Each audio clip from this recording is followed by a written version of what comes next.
ज्या नालायकांनी केलं. आणि म्हणून मी या ठिकाणी यांना खुली चुनौती दिली, खुली चुनौती. अरे या ठिकाणी या विषयावर माझ्या स्तराचा कोणी नेता आणा, तुमच्या नेत्याशी खुली डिबेट करण्याकरता मी तयार आहे. मी तुम्हाला दाखवून द्यायला तयार आहे तुमचा चेहरा काय आहे. ते गाणं आहे ना, एक चेहरे पर कई चेहरे लगा लेते हैं लोग, तो चेहरा आता आपल्याला काँग्रेसचा, उबाटाचा, शरद पवार पार्टीचा या ठिकाणी पाहायला मिळाला. बंधू भगिनींनो, खऱ्या अर्थानं लक्षात ठेवा, यांना असं वाटतंय की आता हे आपल्याला पाडलं की 29ला आपलं राज्य येईल, मग कधीच आपल्याला महिलांना आरक्षण देण्याची वेळ येणार नाही, अशा प्रकारचे मनसुबे घेऊन बसले आहेत. आणि मला सगळ्यात जास्त दुःख होतं त्या महिला खासदारांचं ज्यांनी याला विरोध केला. तुम्ही सुधारणांचा इतिहास बघा.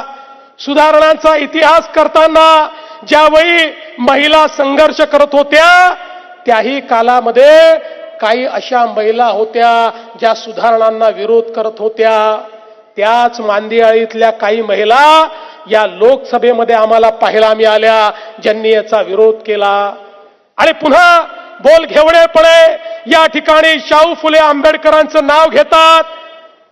खऱ्या अर्थानं तुम्हाला ते नाव घेण्याचा अधिकार आहे का, हा माझा सवाल आहे.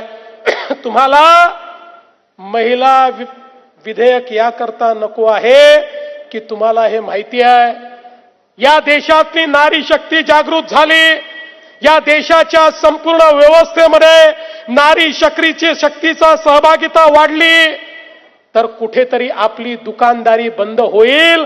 सामान्य माणूस, सामान्य स्त्री ही जर देशाच्या मुख्य धारेमध्ये आली तर तुम्ही हे जे अघोषित रिझर्वेशन आपल्या मुलींकरता करून ठेवलेलं आहे ते रिझर्वेशन संपेल आणि खऱ्या अर्थानं ज्या संघर्ष करतील त्या महिलांना या ठिकाणी रिझर्वेशन मिळेल.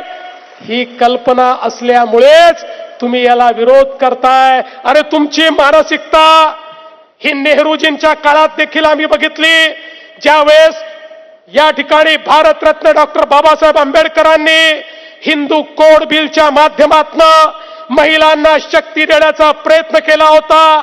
त्यावेळी त्याला विरोध करणारे पंडित जवाहरलाल नेहरू होते आणि त्या विरोधामुळेच भारतरत्न डॉक्टर बाबासाहेब आंबेडकरांनी त्या ठिकाणी राजीनामा दिला होता. आणि तीच परंपरा राहुल गांधी देखील चालवतायत. मी आठवण करून देतो राहुल गांधींचं ते भाषण, ज्या भाषणामध्ये राहुल गांधी म्हणाले होते, मुझे हिंदू धर्म में जो शक्ति है उस शक्ति के खिलाफ लड़ना है, मुझे उस शक्ति को समाप्त करना है. मला सांगा, हिंदू धर्मातली शक्ती म्हणजे कोण?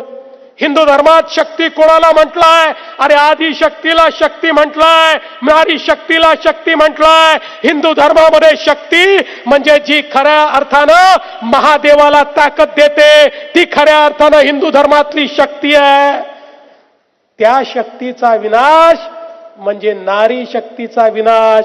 तुम्ही लक्षात घ्या, यांच्या मेंदूमध्ये या ठिकाणी नारी शक्तीला संपवण्याची ही जी संकल्पना आहे तीच संकल्पना पुन्हा एकदा आपल्याला या मतदानाच्या माध्यमातून दिसली आहे.